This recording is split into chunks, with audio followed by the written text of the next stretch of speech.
Hello and welcome to the class.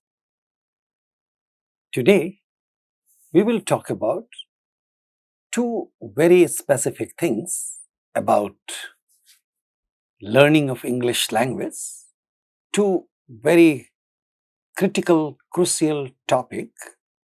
They are about moods and modal verbs. अभी के लिए बस आप सिर्फ इतना नाम सुन लीजिए, फिर मैं आपको डिटेल में मूड और मॉडल्स दोनों के बारे में बताऊंगा। और जब आप इस दोनों का कनेक्शन देखेंगे तो आपको समझ में आएगी ये बात कि ये आसान चीज है और इसको हम अच्छी तरह से समझ सकते हैं। आपने अभी तक शायद ये सुना हो इन दो चीजों के बारे में। जब भी हम अंग्रेजी ग्रामर की बात करते हैं और अंग्रेजी सीखना चाहते हैं तो ये वर्ड्स सामने आते हैं। कई बार ये बहुत मुश्किल लगने वाली चीजें हैं। हमारी कोशिश है कि इन चीजों को बहुत आसान करके और आसान भाषा में आपको इस तरह समझा सकें जिससे कि इस ग्रामेटिकल न्यूएंसेस को आप ठीक से समझकर इसका यूज अपने सीखने में, अपने बोलने में, अपने लिखने में कर सकें। आपको मालूम है कि हम आपसे इस तरह के स्ट्रक्चर्स की डिटेल्स के बारे में इसलिए बात करते हैं क्योंकि ये डिटेल्स हमको वो चीजें दिखाती है जो हमको साफ साफ आमतौर पर नहीं दिखती। There is a specific way in which our mind gets equipped in the process of learning of a language.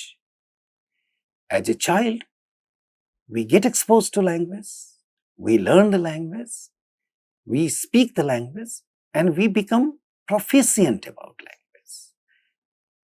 बच्चे एक जब छोटा बच्चा होता है तो वहां से वो बोलना शुरू करता है और धीरे धीरे वो प्रोफिशिएंट हो जाता है। उसे पता भी नहीं चलता है। पता नहीं चलता है मतलब पता चलता है जब बोलना शुरू करता है, लेकिन जब सीख रहा होता है तो सीखते समय में इस बात का अंदाजा हमको नहीं होता है कि हम क्या क्या सीख रहे हैं, क्योंकि वो सारी चीजें हम जो सेंटेंस सुनते हैं ठीक वहां से निकाल करके हमारा दिमाग अपने आप हमको वो समझा देता है। तो हम आपसे वो चर्चा करना चाहते हैं जो हमारा दिमाग अपने आप सीखता है वो आखिरकार क्या सीखता है, और उन चीजों के बारे में जब हम बात कर लेंगे तो वो जब हम बोलना शुरू करेंगे तो वो सीखी हुई चीज हमारे बोलने में अपने आप निकल करके आएंगी। और जब आप उसके बारे में थोड़ा सा प्रैक्टिस करेंगे, थोड़ा समझेंगे, थोड़ा सोचेंगे, तो इन चीजों का असर आपको आपकी भाषा में, मतलब आप जब अंग्रेजी सीख रहे हैं अगर और सीख लेंगे तो दिखाई देगा। और फिर आप पूरे कॉन्फिडेंस के साथ अंग्रेजी बोल सकते हैं, लिख सकते हैं, क्योंकि अंग्रेजी सीखने का उद्देश्य सिर्फ ये नहीं हो सकता कि हम कुछ थोड़ा बहुत सीख लें, कुछ बोलना सीख लें। हमारी कोशिश है कि आप इसको इस तरह से सीखें कि आप फ्लॉलेसली, बिना किसी गलती के, धारा प्रवाह ढंग से, मतलब फ्लुएंसी के साथ बोल सकें और उसको फ्लुएंसी के साथ, फ्लॉलेसली फ्लुएंसी के साथ बोलने में आपके अंदर में पूरा कॉन्फिडेंस हो स्ट्रक्चर के बारे में, उसके यूज के बारे में। इसीलिए इन कॉम्प्लेक्स चीजों को लाकर हम आपको समझाना चाहते हैं। तो अब हम आपसे मॉडल और मोडालिटी के बारे में बात करेंगे, मतलब मूड और मॉडल वर्ब्स के बारे में बात करेंगे। तो सबसे पहले हम आपसे कुछ उदाहरण देखिए। हम आपको ये दिखाना चाहते हैं, ये सारे सेंटेंसेस को देखिए, ये क्या है ये सेंटेंसेस। आपकी स्क्रीन पर जो पहला सेंटेंस है उसको पढ़िए। आप यहाँ रुक सकते हैं, पॉज कर सकते हैं और इन सारे सेंटेंसेस को ध्यान से पढ़िए। इसमें से सभी सेंटेंस में जो इंपॉर्टेंट वर्ड है उसको हमने रेड में इंडिकेट किया है, तो उस पर आपका खास ध्यान चाहिए। जैसे the first sentence is can I tell you something, what can I do for you, I can play piano, I would love to hear from you, they may go to Canada next year, she might like these dresses, you cannot be serious, we must study and we should listen to others। ये कुछ general sentences हैं that we use often when we speak English.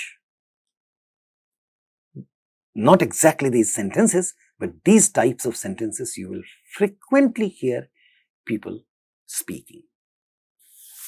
So when you pay attention to the words in red, जब आप words red लाल वाले words को देखते हैं, तो आपके मन में सबसे पहला सवाल आ सकता है कि ये word है क्या? इनको हम मॉडल कहते हैं। हमने टाइटल में कहा मॉडल वर्ब्स,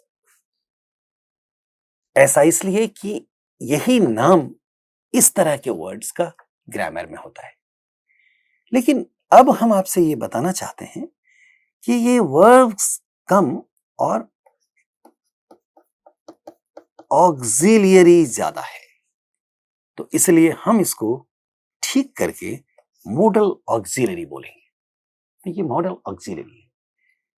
अब आप ये भी समझिए कि इसको मॉडल क्यों कहते हैं और ऑक्सिलरी का क्या मतलब होता है। ये दोनों बात हम आपको समझाएंगे, और जब आप इन चीजों को इस तरह से समझेंगे कि इसको मॉडल क्यों कहते हैं, इसका स्ट्रक्चरल यूज क्या है, ये स्ट्रक्चर में किस तरह से आता है और इसका फंक्शन क्या है, बस इतनी ही चीज आपको जानने की जरूरत है। उसके बाद आप खुद ब खुद इसका यूज कर सकते हैं। तो ध्यान दीजिए, सो इसमें कौन सारे वर्ड्स हैं? वो कैन है, वुड है, मे है, माइट है, मस्ट है और शुड है। तो ये सारे वर्ड्स लाइक कैन और कुड, मे है और माइट, ये सारे वर्ड्स मॉडल ऑक्सिलरी है। तो पहले ये समझिए कि इसको ऑक्सिलरी क्यों कहते हैं, वर्ब्स क्यों नहीं कहते हैं। वर्ब्स का अपना इन्फिनेटिव फॉर्म होता है। वर्ब्स ट्रांजिटिव और इंट्रांजिटिव हो सकते हैं। बस ये दो बातें आप याद रखिए, और वो किसी न किसी तरह के एक्शन के बारे में एक्शन को दिखाता है। आप देखिए, इसके साथ एक वर्ड है can I tell you something. Tell verb है, टेल ट्रांजिटिव वर्ब है। टेल कहने के एक्शन के बारे में बताता है, और इसका इन्फिनेटिव फॉर्म होता है to tell, to play, to sing, to speak, इस तरह के वर्ब्स होते हैं। तो कैन का टू कैन नहीं हो सकता। कैन किसी एक्शन के बारे में बात नहीं करता है। किस चीज के बारे में बात होती है कैन के साथ, अभी बताता हूं मैं। लेकिन कैन एक्शन को नहीं दिखाता है। आप पढ़ कर देखिए, can I tell you something, ये एक्शन के बारे में नहीं बात कर रहा है, और इसका कोई दूसरा फॉर्म नहीं हो सकता।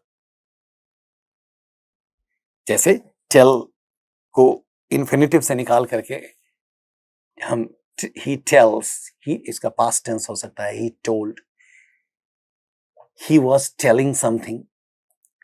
इसमें तरह तरह के एफिक्सेस लगाए जा सकते हैं, तरह तरह के टेंस मार्कर, एस्पेक्ट मार्कर लगाए जा सकते हैं, लेकिन कैन में नहीं लगाया जाता। तो जिस किसी भी चीज में कोई उसका और दूसरा फॉर्म नहीं हो सकता, उसको हम ऑक्सिलरी कहते हैं। इसीलिए ये ऑक्सिलरी है। तो ये आप लॉजिकल ढंग से इसको समझिए। मैं चाहता हूं कि आप उसका कारण जानिए। जैसे हमारा दिमाग समझता है। सिर्फ ये जानना काफी नहीं है कि इसका नाम ऑक्सिलरी है, ये ऑक्सिलरी वर्ब है या हेल्पिंग वर्ब है, ऐसा इससे थोड़ा ज्यादा हमको जानना चाहिए। तो ये बात समझ में आई, ये ऑक्सिलरी वर्ब है, ये ऑक्सिलरी है। तो लैंग्वेज में ऑक्सिलरी दो तरह के होते हैं, एक होते हैं मॉडल ऑक्सिलरी जो ये है, और एक होता है टेंस ऑक्सिलरी, वो मैं अभी आपको बताता हूं और दोनों के बीच का अंतर भी बताऊंगा। तो ये मॉडल ऑक्सिलरी है। ऑक्सिलरी क्यों है ये समझा, अब आप समझिए कि मॉडल क्यों है। तो हम इन एग्जांपल्स पर फिर से आते हैं। पहले आप ये देखिए कि ये मॉडल क्यों है। मॉडल को जानने के लिए हम एक साथ समझते हैं मॉडल और मूड। मॉडल उस चीज को कहते हैं, उस वर्ड को कहते हैं जो किसी इंटेंशन को बताता है, किसी खास प्रकार के मूड के बारे में बात करता है, और उसमें कुछ भी फैक्चुअल नहीं होता, वो फैक्चुअल चीजों के बारे में बात नहीं करता। जैसे हम कहते हैं कि इसका इंफेसिस फैक्ट पर नहीं होता है, आई कैन प्ले पियानो।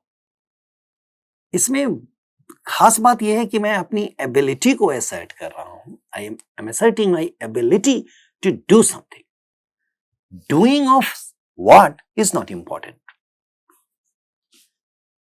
तो इस तरह से जो भी वर्ड किसी तरह की इंटेंशन को बताता है, जैसे वो इंटेंशंस क्या हो सकते हैं, कैपेबिलिटी होते हैं, पॉसिबिलिटी होते हैं, ऑब्लिगेशंस होते हैं, रियलाइजेशंस होते हैं, इस तरह की चीजों को जो इंडिकेट करता है उसको मूड की इसका नाम दिया गया है मूड, और मूड से बना है मॉडल, और वो एक प्रकार का ऑक्सिलरी होता है, इसलिए हम इसको मॉडल ऑक्सिलरी कहते हैं। ये तो बात हो गई इसको कहते हैं, क्या कहते हैं। अब आप देखिए कि इसका यूज कैसे होता है, स्ट्रक्चर में ये कैसे होता है। एक बात और आप समझिए कि modality involves comments from speaker about, ये अभी जो मैंने बताया आपको नेसेसिटी और पॉसिबिलिटी के बारे में होता है, तो ये स्पीकर का कमेंट होता है उसके बारे में। जैसे मैं बोलता हूं आई can play piano, I can sing a song, तो ये बात आई कैन स्पीक इंग्लिश, तो ये हमारी ability to do what the main verb suggests is modal. And because this is used as a word and cannot be inflected any further, and they can only be used in the context of a main verb, therefore they are called modal auxiliary. तो हम वापस जाकर के उन sentences के बारे में कुछ समझते हैं, लेकिन उसके पहले चूंकि मैंने मूड के बारे में बात की, तो एक बात थोड़ा सा और हम मूड के बारे में जानते हैं। तो मूड और मोडालिटी के बारे में ये कनेक्शन ये है कि मूड तो जो जैसे पॉसिबिलिटी है या नेसेसिटी है या ऑब्लिगेशन है, इसको ग्रामेटिकल जिस चीज से बनाते हैं उसको मॉडल कहते हैं और उसको मोडालिटी कहते हैं। तो मूड का ग्रामेटिकल कोडिंग मोडालिटी कहा जाता है। मूड का ग्रामेटिकल कोडिंग मोडालिटी होता है। और मूड अंग्रेजी में खास करके किसी भी भाषा में कई तरह का होता है। दो तरह का एग्जांपल मैं आपको यहां देता हूं। एक होता है इंपेरेटिव मूड, जैसे help me with these issues, give me a glass of water, please sit down. इस सेंटेंस को देखिए आप, ये हमारे इसको इंपेरेटिव मूड कहते हैं, जिसमें हम किसी से रिक्वेस्ट कर रहे होते हैं। इस तरह के चीजों को बताने वाले सेंटेंस को मूड कहते हैं। ये इंपेरेटिव मूड है और ये वर्ब में एम्बेडेड है। इसी तरह से ऑप्टेटिव या सब्जेक्टिव होता है, मे यू लिव लॉन्ग। इस तरह के सेंटेंसेस जब होता है, may God save the king, may it rain today, let there be light, इस तरह के जो सेंटेंसेस होते हैं इसको ऑप्टेटिव मूड कहते हैं। तो मूड कई प्रकार के होते हैं। एक एक मूड तो ये भी होता है जिसके लिए ग्रामेटिकल वो वर्ब में नहीं होता है, मतलब वो नॉन इन्फ्लेक्शनल एलिमेंट है जो एडवर्ब्स की तरह होता है। जैसे ये वर्ड्स जब हम किसी भी सेंटेंस में लगाते हैं, इन ऑल पॉसिबिलिटी, और तब हम कुछ कहना शुरू करते हैं। परहैप्स, आप किसी भी सेंटेंस के आगे ये लगा दीजिए, उसके बाद वो एक खास प्रकार का इंटेंशन बताता है, मतलब एक थोड़ा संदेह की तरह से दिखाता है। Perhaps, I want to drink a glass of water, I want some tea, और इसके पहले लगा दी तो ये बिल्कुल क्लियर चीज है कि मुझे चाय चाहिए या मैं पानी पीना चाहता हूं।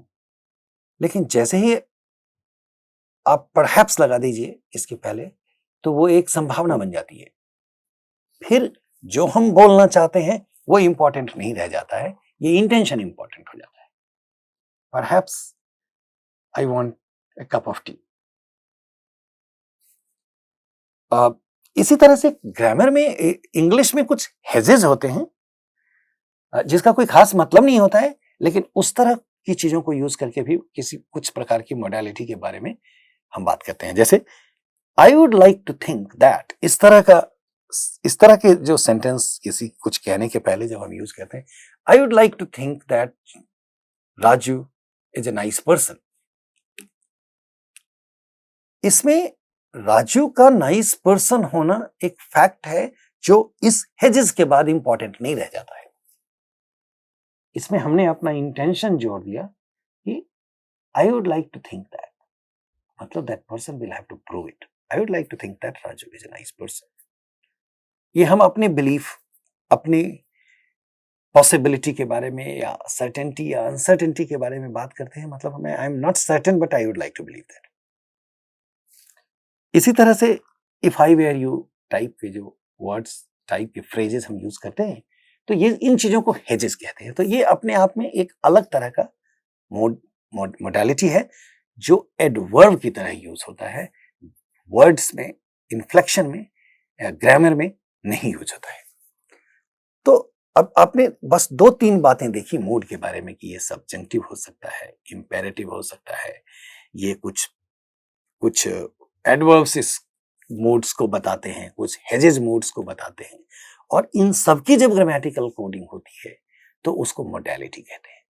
तो ये काफी कॉम्प्लेक्स कॉन्सेप्ट है जो हमारा दिमाग अपने आप सीखता है। तो जब तक हम मूड और मोडालिटी के बारे में के बीच का जो संबंध है उसको ठीक से समझ लें, तो इस तरह के सेंटेंसेस का यूज करना आसान हो जाता है। आप खुद इसको प्रैक्टिस करके देखिए, जब भी आप बोलें या कोई बोल रहा हो, उसमें इस तरह की बातें आती है, can, could, may, might, shall, should, would, जब भी आता है तो उस तरह की चीजों को हम मोडालिटी कहते हैं। तो उससे ये बात बिल्कुल क्लियर हो जाएगी, आपकी समझ उसके बारे में क्लियर हो जाएगी। तो और ये जब ग्रामर में आता है तो उसका कोई खास पर्पस होता है, उसके यूज करने का एक तरीका होता है। तो एक बार हम पहले ये समझ लेते हैं कि वो है क्या। अब हमने वो समझ लिया कि वो है क्या, मोडालिटी मूड के बारे में बात करता है, मूड की ग्रामेटिकल कोडिंग के बारे में बात करता है, और कुछ खास वर्ड्स होते हैं ग्रामर में जो उस तरह की मोडालिटी को इंडिकेट करता है। डिफरेंट तरह की मोडालिटी को इंडिकेट करने वाले डिफरेंट वर्ड्स होते हैं। तो कैन, कुड, अब अभी तक हमने आपको सिर्फ कुछ एग्जांपल्स बताए हैं। Let's go back to those examples and look at it one more time. तो ये जो कुछ एग्जांपल्स हैं, can, would, may, might, there aren't too many models in English, there are just few of them, out of which some are here. तो अब देखिए कि इसका यूज कैसे होता है। ये देखिए, जब हम इसको कैन का यूज करते हैं तो कैन में तो कोई इन्फ्लेक्शन नहीं लगेगा, साथ साथ वर्ब में भी कोई इन्फ्लेक्शन या कोई टेंस नहीं लगता है। आई कैन प्ले पियानो, इसके बाद प्लेज, प्लेड, ये सब नहीं प्लेइंग नहीं कह सकते हैं। I would love to hear from you, love verb है, इसमें कुछ नहीं लगाया जा सकता। They may go to Canada next year, go में कुछ भी नहीं लगाया जा सकता। तो इस चीज से हम ये भी देखते हैं कि जो मॉडल्स होते हैं वो टेंस को इंडिकेट नहीं करते। इनके यूज करने का एक खास तरीका है, ना तो इसके ऊपर कोई इन्फ्लेक्शन आता है, ना इसके साथ वाले वर्ब में कोई इन्फ्लेक्शन आता है। इसके आधार पर हम कह सकते हैं कि ये मूड को नहीं दिखाता है, ये आई एम सॉरी, ये टेंस क्यों नहीं दिखाता है। तो अब आप देखिए कि मॉडल ऑक्सिलरी, तो आपने इसका यूज देखा कि शी माइट लाइक, देखिए सारे सेंटेंसेस में ऐसे ही है। मे के बाद गो आ रहा है, माइट के बाद लाइक है, कैंट के बाद बी वर्ब है, मस्ट के बाद स्टडी है, शुड के बाद लिसन है। किसी वर्ब में कोई इन्फ्लेक्शन नहीं लग सकती। तो ये चीज हम अपने आप सीखते हैं, लेकिन अगर हम इनके ऊपर ठीक से ध्यान देंगे तो जब हम यूज करेंगे तो हम कभी इस तरह की चीजों में गलती नहीं कर सकते हैं। और हमारे सीखने का एक खास गोल एक्यूरेसी होता है। अब आप सोच करके देखिए, जब तक आपके सेंटेंसेस एक्यूरेट नहीं होंगे और आप धारा प्रवाह नहीं बोल सकते हैं, एक्यूरेट सेंटेंसेस, धारा प्रवाह बोलने में आपके सेंटेंसेस एक्यूरेट नहीं है, तब तक आप कुछ भी कहें लोग आपकी बात को सीरियसली नहीं समझेंगे, सीरियसली नहीं लेंगे, आपका मजाक उड़ाया जा सकता है और कितने भी अच्छे आइडिया को आप इंप्रेसिव ढंग से एक्सप्लेन नहीं कर सकते। तो बहुत सारी चीजें एक्यूरेसी पर निर्भर करता है। और जब हम ग्रोन अप एडल्ट की तरह सीख रहे होते हैं, खास करके बच्चे की तरह नहीं, बच्चे और एडल्ट से मेरा मतलब है 10 साल से पहले या 10 साल के बाद, हमारी उम्र के 10 साल से पहले और 10 साल के बाद।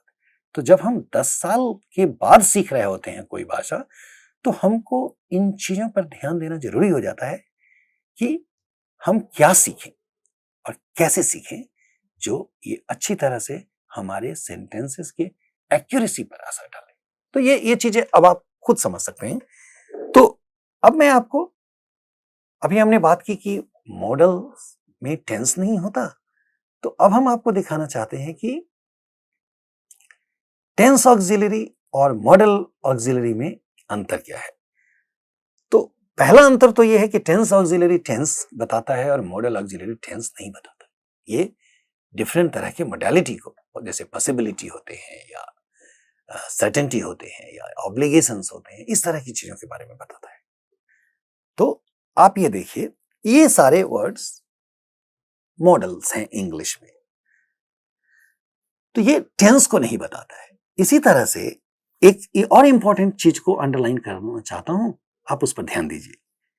बहुत लोग ऐसा समझते हैं कि खुद कैन का पास्ट टेंस है या फिर माइट मे का पास्ट टेंस है। मैं आपसे बिना किसी भूमिका के ये बताना चाहता हूं कि ये सही नहीं है।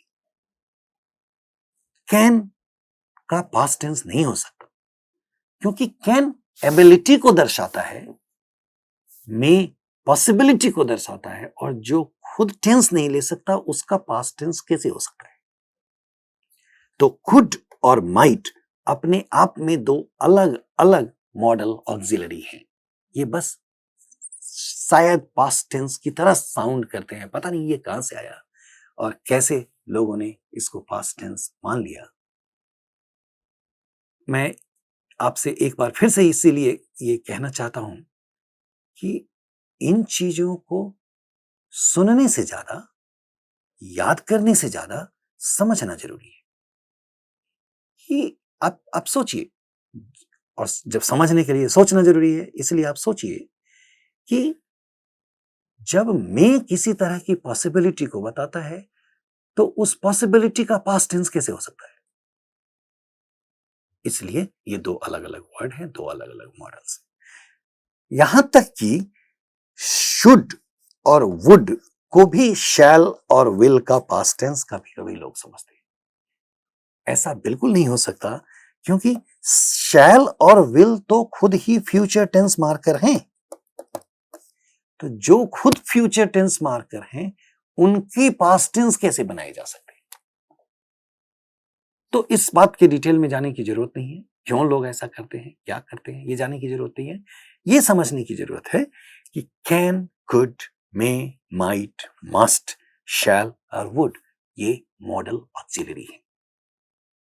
शैल और विल को बहुत बार लोग मॉडल ऑक्सिलरी की तरह भी समझते हैं। उसकी एक वजह है, वो मैं आपको बताऊंगा, लेकिन उससे ज्यादा इंपॉर्टेंट ये है कि शैल और विल को हम फ्यूचर टेंस मार्कर की तरह समझें। बस इससे ज्यादा उसके बारे में कुछ जानने की जरूरत नहीं है। हाँ, एक बात और है कि पहले किसी जमाने में शैल एक खास कॉन्टेक्स्ट में यूज होता था और विल एक दूसरे कॉन्टेक्स्ट में यूज होता था, लेकिन अब हम शैल और विल को इंटरचेंजेबली यूज कर सकते हैं। जैसे हम ये कह सकते हैं ही शैल गो टू चेन्नई, हम ये भी कह सकते हैं he will go to Chennai. अब ये इंटरचेंजेबली यूज होता है बिना किसी खास अंतर के।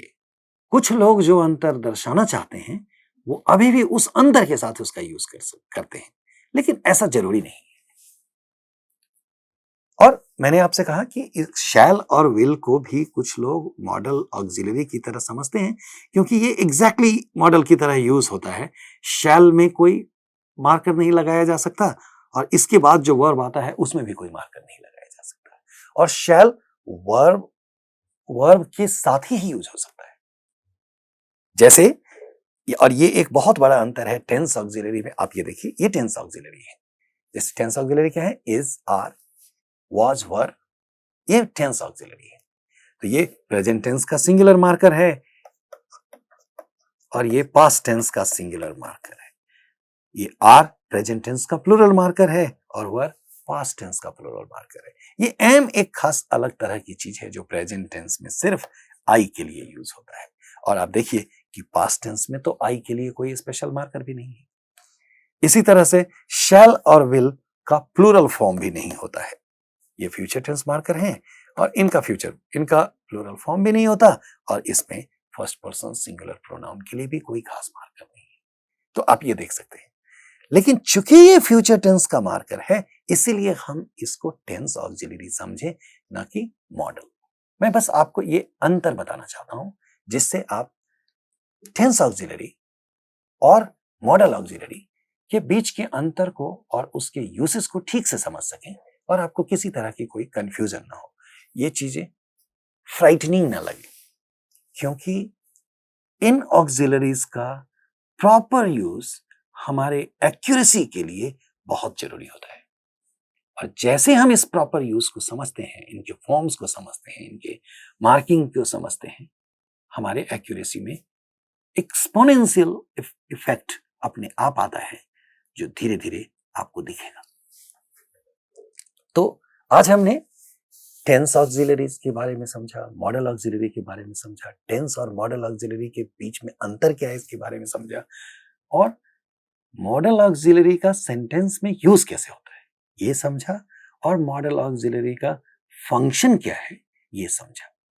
अब इसके बाद आप इस तरह के मार्कर्स को जब भी सेंटेंस में आपकी नजर पड़े, आप पढ़ रहे हैं, तो उस पर ध्यान दीजिए। आप रुक करके उसके बारे में सोच सकते हैं, हर बार नहीं, लेकिन प्रैक्टिस करते समय आप खुद 20 एग्जाम्पल्स इस तरह के लिखिए और उसमें डिफरेंट पार्ट्स को अंडरलाइन कीजिए, और जिस चीज के बारे में मैं आज बात कर रहा हूं उनको खास तौर पर देखिए कि जो अभी हमने बातें की वो सभी ऑक्सिलरीज पर लागू होते हैं या नहीं। आप जब देखेंगे कि ये सारी चीजों में लागू होते हैं, मैं आपसे बताना चाहता हूं कि वो लागू होते, लेकिन मैं ये भी चाहता हूं कि आप इसको खुद वेरीफाई करके देखें।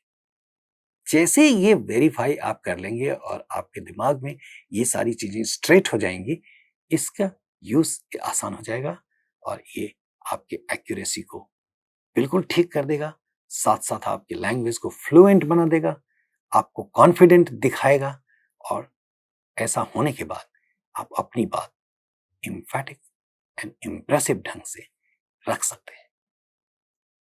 तो आपके मन में जो भी सवाल आ रहे हो, आप हमको कमेंट्स करके बताइए, हमारे फोरम में पूछिए।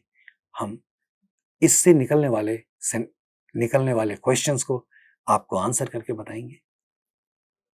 और we look forward to listening to you as always, and thank you so much.